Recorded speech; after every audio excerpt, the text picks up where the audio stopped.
ছেলে, মানে হিসেবে আমার দাদা হবে, তখন ড্রাইভার অটোমেটিক হয়ে গেছে। তা কোনোদিন ক্যাবিনে ঢুকাই।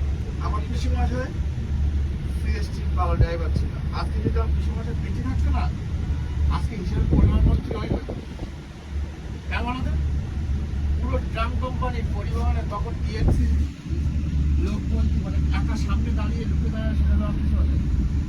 মানে তখন সিপিএম এ যাওয়া দমবড়িকে জব্দ করতে পারে। টিএমসি ওই মানিকতলা ডিপোই একজনই ছিল, ওটাও ধার ধাপতো না। সেই পিসুমশাইয়ের প্রচন্ড চেন ছিল। নিজের দুই ছেলেরে আর্মিতে ঢুকে দিল যোগাযোগ করে।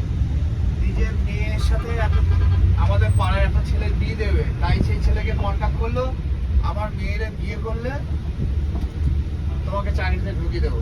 ঠিক আছে, সেও মা সাইনা মান। ঠিক আছে, সেই চাকরিটা সিএসটিতে ঢুকিয়ে দিল। সিএসটিতে যেই ঢুকিয়ে দিল আর